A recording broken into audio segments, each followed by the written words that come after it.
Salut, salut, bonjour, bonjour, shalom, shalom. Alors, il est 6h26 aujourd'hui. Je suis déjà dans Paris pour aller travailler. Donc, j'ai quitté très tôt à la maison avec mon mari. On est venu en voiture. C'est pour cela. Il est que 6h26. D'habitude, c'est à partir de 8h que j'arrive par là. Ça, c'est la gare d'Austerlitz. Là où passent les métros. Alors, comme d'habitude, je le fais, mais sans pas. C'est bien pour la santé. Et je dis merci Seigneur. Nous disons merci Seigneur pour nous les croyants. Que le bon Dieu nous a réveillés ce matin, nous a renouvelé le souffle de vie.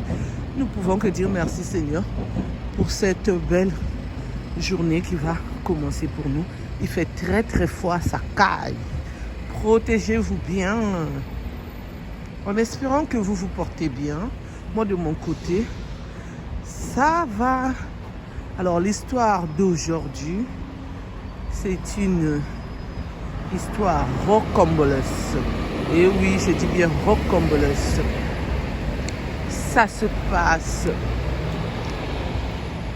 en Afrique, jusqu'ici en Europe. Et le pays, c'est la Norvège, à la capitale même de la Norvège. Alors cette histoire, c'est un couple qui se sont aimés, un couple africain, qui se sont aimés en Afrique, l'Afrique de l'Ouest, et qui sont arrivés ici en Norvège. Le couple, tout se passait très bien. Ils se sont mariés, mais il y a toujours, ça manque pas. Et oui, le mais, ça manque pas. La femme n'arrivait pas à concevoir. Elle a cherché à tomber enceinte, mais elle n'arrivait pas. Après 17 ans de vie commune, de mariage avec son mari, elle n'arrivait pas à concevoir. Mais cela ne dérangeait pas son mari. Mais elle était vraiment triste. Vous savez, nous les femmes, surtout quand on a envie de tomber enceinte et qu'on n'arrive pas, on est vraiment triste plus que les hommes. Donc elle était triste, son mari lui rassurait, c'est pas grave. Tu sais, même si on n'a pas d'enfant, moi ça ne me dérange pas. Sans oublier sa belle famille qui réclamait, mais comment? Faut faire les traitements, elle a dit je le fais. Même dans son pays d'origine, on lui envoyait les tisanes, elle buvait, elle faisait aussi les traitements. Donc elle n'arrivait pas à concevoir. Et c'est ainsi qu'elle a décidé de faire venir sa nièce qui était enceinte et que le père du bébé, donc de sa grossesse, n'avait pas reconnu la paternité de l'enfant. Et c'est pour cela qu'elle en a parlé à son mari. Son mari a dit, mais c'est pas un problème. Elle peut venir si cela te fait plaisir. Donc moi, je suis d'accord avec toi. Tu peux la faire venir. Et c'est ainsi qu'elle a parlé à sa tante. Sa tante lui a dit, ah mais ça serait bien. Comme ça, elle peut venir. Et tu vas adopter le bébé comme tu as envie d'adopter le bébé. Et après l'accouchement, elle ira aussi chercher sa vie. Comme ça, elle va aussi rester là-bas avec toi. Vous serez deux. Donc, c'est ainsi que elle était contente. Elle avait la permission de sa tante, la grande sœur de sa maman. Donc, elle était contente. Sa mère était contente. Toute la famille a vu que c'était bien ce qu'elle allait faire. Et cette jeune fille qui était enceinte, elle avait 21 ans. Elle aussi, elle acceptait, elle était d'accord. Elle était d'accord parce qu'elle se disait, je suis encore jeune.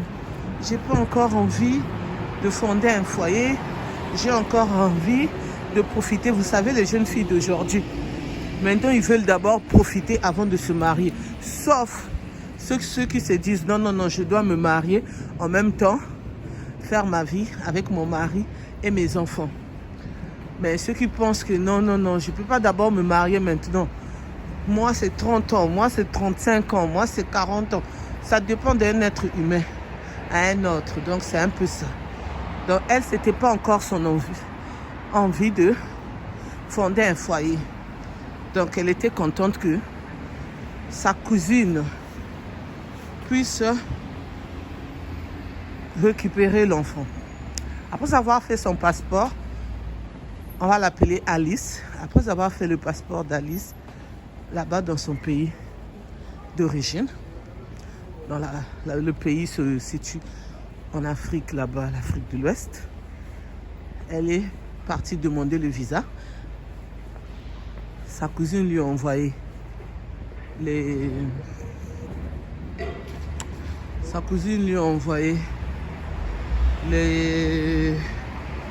documents de la Norvège, tout ce qu'on demande. Au fait, c'est pas sa cousine, donc c'est pas sa nièce, c'est des cousines, hein, entre cousines, parce que c'est l'enfant de sa tante.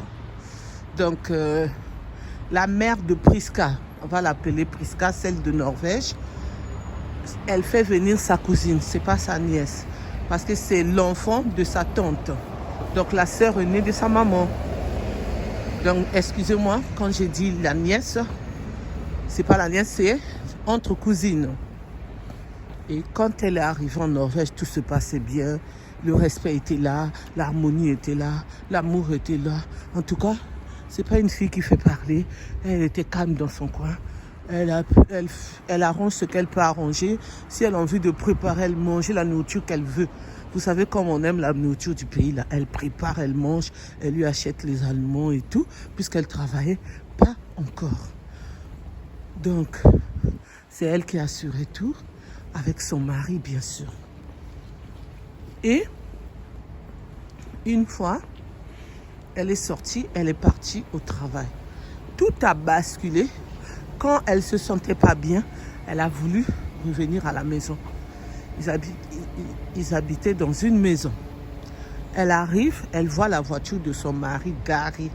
Elle voit une autre voiture à côté. Elle se dit, tiens, mon mari n'a pas travaillé. Elle n'a même pas appelé son mari, ni sa cousine, Alice. Priska arrive, elle aussi, elle gare sa voiture.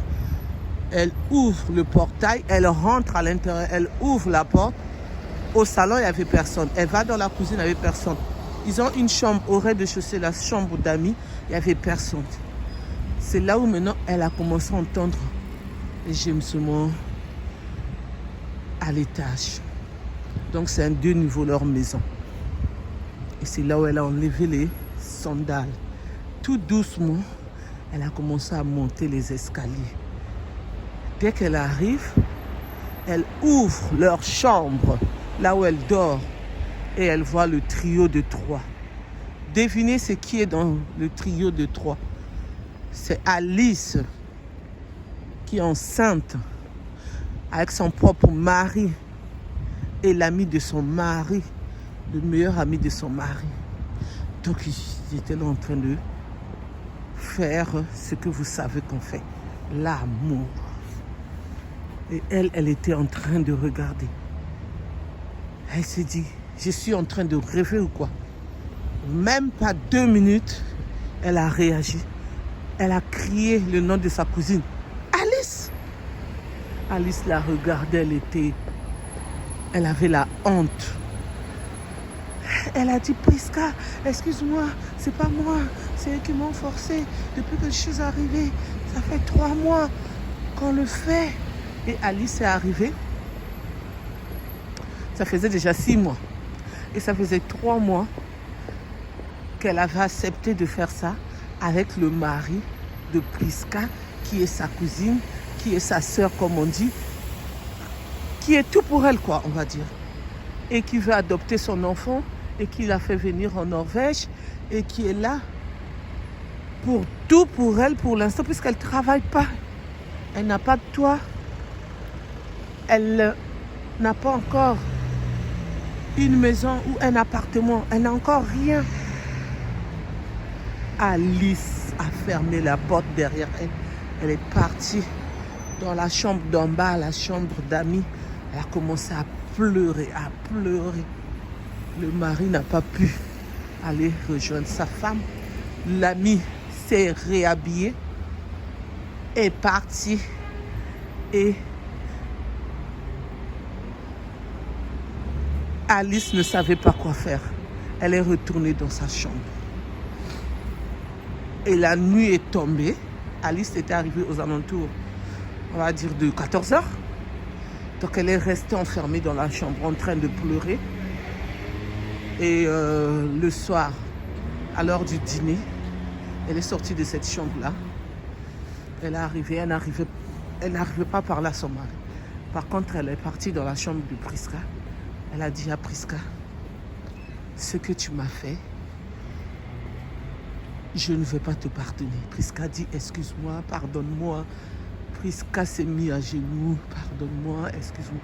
Elle a dit, j'accepte ton pardon, ce qui est normal. Mais je ne peux jamais oublier et je vais dire à toute la famille ce que tu m'as fait et tu vas retourner en Afrique. Alice a dit non, laisse-moi rester ici, adopte mon enfant, laisse-moi vivre. Elle a dit non, non, non, non, non, ce que tu m'as fait, je ne peux pas. Donc sache que je vais payer ton billet pour que tu retournes. Elle a dit non, laisse-moi. Priska a dit non, je ne peux pas te laisser. Tu dois retourner. Comme tu avais l'habitude de faire ça, même si mon mari t'a dit, tu as accepté moi depuis que je suis mariée avec mon mari, je n'ai jamais fait ça. Il ne m'a jamais demandé ça. Et son ami non plus. Je ne comprends pas pourquoi toi, qui es ma cousine, ma soeur, tu puisses accepter. Donc ça veut dire que tu le faisais soit au pays, soit tu as commencé ça ici. Eh bien, va continuer ça au pays là-bas, au bled là-bas. Et c'est ainsi, après une semaine, Priska a pu avoir l'argent pour payer le billet pour arranger le voyage de sa cousine Alice. Et Alice est retournée en Afrique. Et les parents étaient tristes. Les parents, ils ont parlé à Alice, blâmé Alice. Alice, excusez-moi, vous savez comment ça se passe. Et Alice, finalement, le rêve de la Norvège, ça s'est arrêté au bout de 6 mois et une semaine. Merci de m'avoir écouté, merci de m'avoir suivi. Les conseils que je peux donner en tant que coach Firmin, quand tu es enceinte et que le père de l'enfant n'a pas reconnu la grossesse et que tu veux garder ta grossesse et que tu as une opportunité de ta cousine qui habite en Europe, qui te fait venir, ma chérie, je dis bien ma chérie, mes amours, ma team love, mes besties, la team love de Firmin, le monde entier, il faut d'abord réfléchir pour toi-même. Le plaisir de faire l'amour, le trio de 4, de 5, c'est pas bon. Si tu veux le faire, puisque c'est le plaisir, le monde est rentré dans le monde. C'est ce que moi je me dis. Le monde est même rentré dans l'église. On ne sait plus qu'est-ce qu'on peut faire avec les pasteurs, les prêtres, tous ces hommes de Dieu là. Confondus, on est tous confondus maintenant. C'est ce que moi je me dis, c'est mon opinion. Hein. Donc, pardon, s'il vous plaît, ne venez pas me dire pourquoi la coach Firmin parle ainsi. Je parle ainsi parce que c'est mon opinion. Vous voulez commenter, vous commentez avec respect. Vous savez que moi, j'aime bien supprimer les commentaires que je trouve que ça n'a pas lieu d'être. Donc, quand vous commentez, vous voulez que votre commentaire reste. Il faut bien commenter avec respect. Excusez-moi, avec respect. Donc, c'est ainsi si aujourd'hui, l'occasion se présente, que ce soit en Afrique, ta soeur a voulu que tu viennes habiter chez elle. Ne sors pas avec son mari ni ses enfants. Pourquoi faire? Toi-même, tu ne te rends pas compte que c'est la famille. Pourquoi faire ça, l'inceste? Pourquoi? Je sais qu'en Afrique du Sud, en Afrique de l'Ouest, excusez-moi, ça existe. Ils se marient entre cousins, cousines. Mais pour l'instant, ça existe, donc c'est normal. Moi, j'ai été là-bas, je connais, j'ai vu les cousins, cousines qui se marient, la tante et l'oncle qui se marient. Mais nous, on a, je ne dirais pas l'Afrique centrale, mais nous, au Congo-Brazzaville, ça n'existe plus. C'est fini. C'est fini. Donc maintenant, on te fait venir. Par exemple, tu pars habiter chez ta soeur, mais tu as les yeux sur son mari, ou son mari a les yeux sur toi. Mais dis à ta soeur, pourquoi tu veux encore venir faire le trio de toi? Et quand la vérité va triompher, tu vas regretter, tu demandes pardon, c'est bien. Demander pardon, vraiment, c'est bien. Demander pardon, c'est vraiment, vraiment bien. Mais n'oublie pas, et oui, n'oublie pas, la personne te pardonne, mais il n'a pas oublié. Et après l'amour qu'il avait, ou qu'elle avait, vice-versa, ça ne sera plus pareil. Et oui, même moi, ça ne sera pas pareil. Donc, c'est pour cela qu'il faut éviter. Et c'est comme ça que les gens n'aiment pas que même sa propre famille, ses propres soeurs, frères, viennent habiter avec elle quand elle est dans son mariage. Parfois, même quand elle est seule, elle évite, elle préfère, si elle a des moyens, vous envoyer l'argent, rester là-bas dans la maison familiale pour éviter les problèmes. En tout cas, sur cette terre-là, on doit éviter les problèmes. Moi, en tout cas, je les évite. Donc, merci de m'avoir écouté. Merci de m'avoir suivi. Pour ceux qui ne me connaissent pas, je suis la coach Firmine.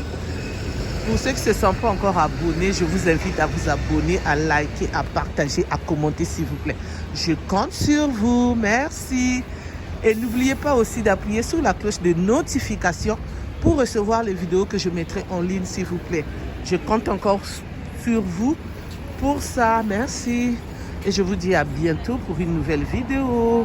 Bye bye, bye, bye.